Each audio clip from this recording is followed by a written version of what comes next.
J'ai pu échanger avec plusieurs gérants de salles de sport pour leur construire des stratégies publicitaires méta, donc Facebook et Instagram. Au début, je pensais que diffuser une publicité qui indiquait une séance d'essai offerte, c'était la meilleure chose à faire. Ils cliquent sur notre publicité, ils arrivent sur notre pub, ils rentrent leur email et leur numéro de téléphone, ils débarquent le jour de la séance et ensuite on espère qu'ils reviennent. Avec l'expérience, même si j'en ai pas encore beaucoup, je me suis rendu compte qu'en fait c'était la pire chose à faire. Le nombre de prospects explose, mais le nombre d'abonnements en bout de chaîne est catastrophique. Le retour sur investissement, en fait, il est naze. Le gratuit, ça peut être très puissant, mais il faut vraiment que ce soit bien exécuté. Donc ce qui se passe, comme vous pouvez le voir à l'écran, c'est qu'en réalité, il y a énormément de monde qui vient faire sa séance d'essai, mais il y a très peu de personnes qui deviennent des futurs membres. Alors oui, certes, ça ramène des membres, une horloge cassée est à l'heure 2 fois par jour après tout, donc ça donne l'impression que la stratégie fonctionne et que la solution, c'est tout simplement de doubler son budget pour avoir 2 fois plus de membres. Mais tout l'art de la publicité Facebook et Instagram, c'est d'obtenir plus de membres avec un budget qui reste inchangé. Et c'est exactement ce qu'on va voir aujourd'hui.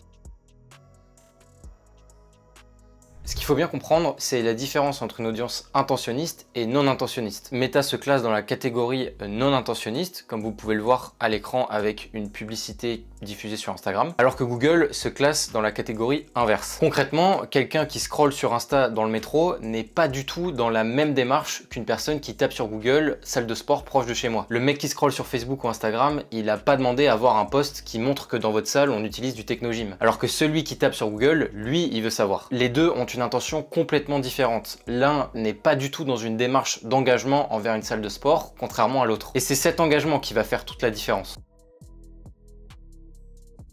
Vous le savez, quantité n'est pas toujours synonyme de qualité. Quand on diffuse une publicité séance d'essai gratuite, on attire beaucoup de monde. Pourquoi? Eh ben pour 2 raisons. Déjà dans un premier temps parce que c'est un business local, donc les gens prêtent bien plus attention à ce qui se passe au bout de la rue qu'au bout du monde. Et deuxièmement, c'est gratuit. En fait, vous allez vous retrouver dans le fil d'actualité des mecs qui disent « Ah tiens, pourquoi pas, de toute façon ça m'engage à rien ». Résultat, ils n'ont pas de barrière à cliquer sur la publicité, là où un prix en temps normal les aurait repoussés. Donc vous vous retrouvez avec une grosse quantité de trafic. Un gros trafic sur un business manager, ça se manifeste comme vous le voyez à l'écran. Ça se traduit par un CPM, donc un coût pour 1000 impressions très bas. Votre pub, elle attire, donc Meta n'a pas besoin de beaucoup dépenser pour la montrer. Donc vos impressions, vos vues de publicité ne coûtent pas cher. En fait, le CPM, c'est un coût pour 1000 vues, si vous voulez. 1000 vues de publicité. On a donc des clics et des impressions en masse. Tout est parfait pour tomber dans le panneau, comme ça m'est arrivé. Si vous voulez, l'algorithme de Meta, c'est un bon petit stagiaire. Il est programmé pour trouver des clients au prix le plus bas possible. Donc il va toujours privilégier le moins cher au plus qualifié. Donc dès qu'il y a un clic à choper, peu importe le profil de la personne, qu'elle soit engagée ou non,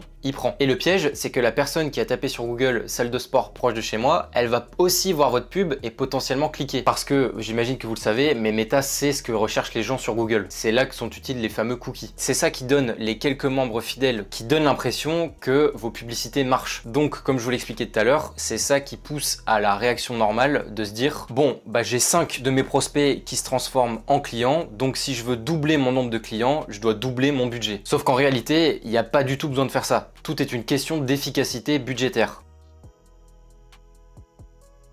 Le vrai problème, c'est que vos futurs clients, ils sont noyés dans le trafic des personnes qui scrollent dans le métro. Donc, vous dépensez votre budget, mais votre budget, il est alloué à attirer des gens dont vous ne voulez pas. Vous avez attiré qu'une faible proportion des bonnes personnes. C'est là l'art de bien gérer une campagne de pub, qui est d'allouer efficacement son enveloppe marketing. Le vrai intérêt d'une stratégie publicitaire dans un premier temps, c'est d'augmenter la proportion de bonnes personnes dans notre trafic sans augmenter notre budget. En gros, avoir plus de clients pour le même prix. Et ça, comment est-ce qu'on le fait? En agissant au niveau du premier point de contact entre vos prospects et votre entreprise, la publicité.